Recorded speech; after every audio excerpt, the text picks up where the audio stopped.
can you write the perfect B2 essay if you don't know what the examiners want? Well, it's difficult, but don't worry. In this video, I will tell you what the examiners want and how to give it to them for the B2 First Cambridge exam. My name is Toby, this is Smash English, and here is how the examiners mark your essay and how to give it to them.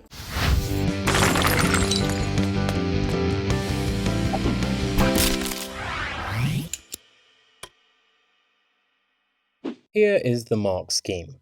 You will notice there are 4 categories, with each one graded from 1 to 5. 1 and 2 are fails. 1 is the same as a 3 in B1, and 2 the same as a 4 in B1. 3 is a pass, which is the same as a 5 in B1. 5 is the highest mark you can get, and the same as a 3 in the C1 exam.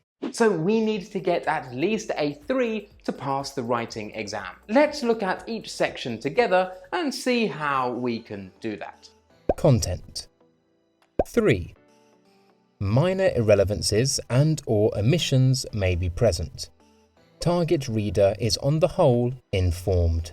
Minor irrelevances and omissions is about what you include in your essay. Do you start talking about things that aren't related to the topic, the question, or the prompts? If you do, then a 5 is impossible. If you do this a little bit, then you can still get a 3. Do you omit some important information? One thing that students commonly do is not talk about all 3 prompts. Remember, when you write your B2 First essay, you are given 2 prompts. And also you are told to include a 3rd, your own idea. It should be very clear to the examiner what your own idea is, so dedicate a paragraph to it. Let the examiner know what your prompt is. That way there can be no omissions, provided you talk about the other 2. The target reader being informed means the examiner can understand the topic, the question, and the prompts by reading your essay. Imagine you are reading your essay. Would you be able to understand the topic, the question, and the prompts only by reading it? If the answer is yes, and you have included 0 irrelevant information, then you will get a 5 for content, which is 5. All content is relevant to the task.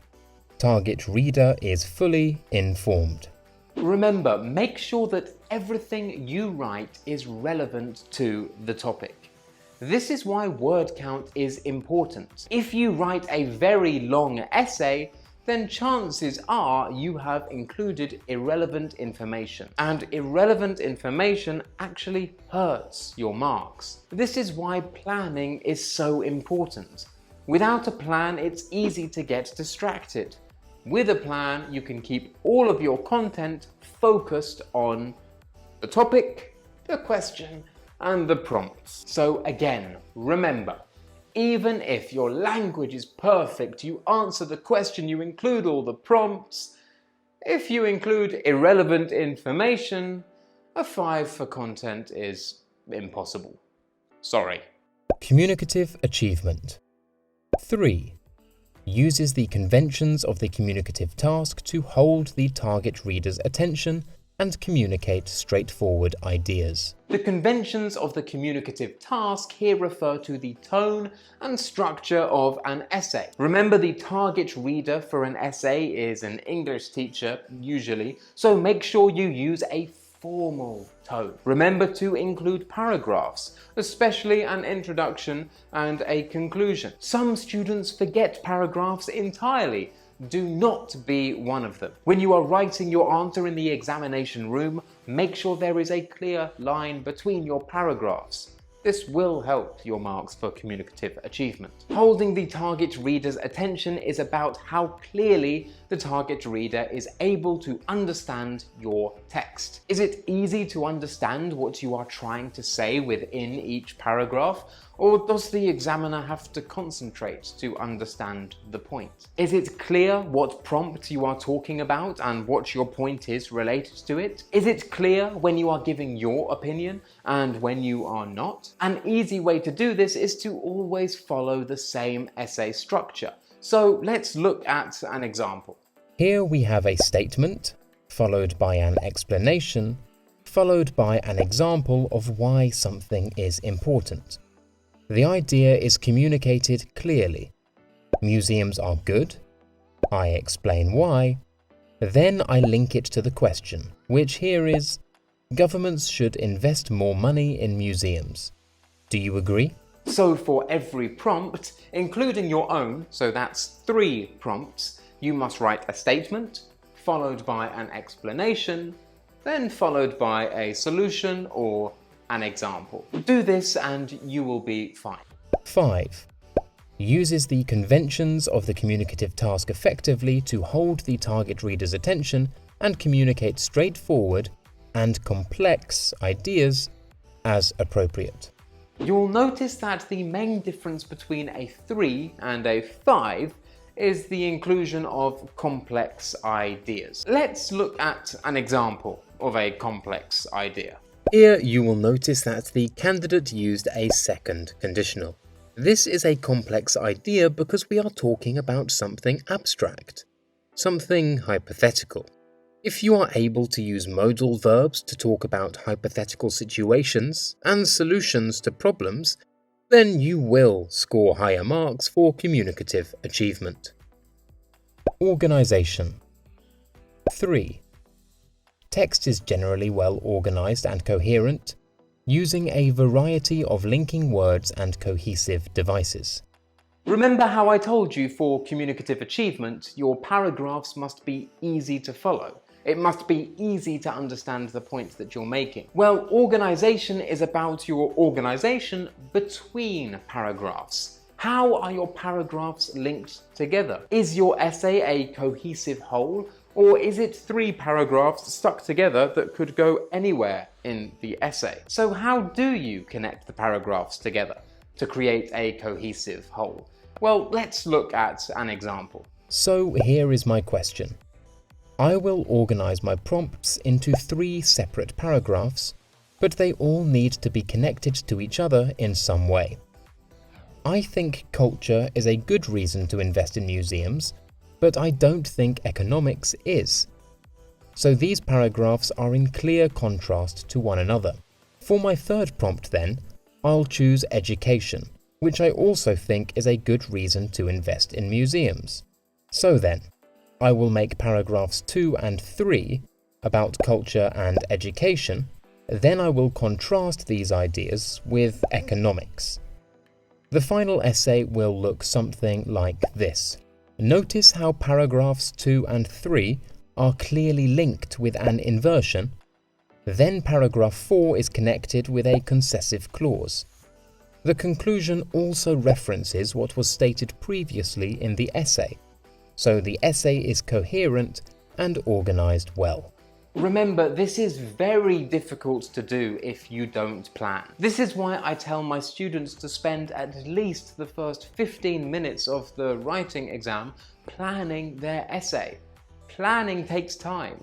Writing is very quick, if you've planned anyway. 5. Text is well organized and coherent, using a variety of cohesive devices and organizational patterns to generally good effect. The key difference here between a 3 and a 5 is the inclusion of organizational patterns. Well, let's have a look and see if we can find any in this essay. Paragraph 3 opens with an inversion to introduce the paragraph, and paragraph 4 asks a rhetorical question. These are organizational patterns, so try to use them when you write your essay. Language. 3. Uses a range of everyday vocabulary appropriately, with occasional inappropriate use of less common lexis. Uses a range of simple and some complex grammatical forms with a good degree of control. Errors do not impede communication.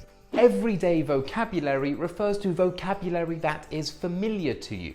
So vocabulary that relates to your everyday life. Less common lexis refers to less common vocabulary that is explicitly related to a topic. If you want a 3 and you need at least a 3 to pass, then you must try to use some less common lexis. Remember, you don't have to use the lexis correctly. You could use it incorrectly.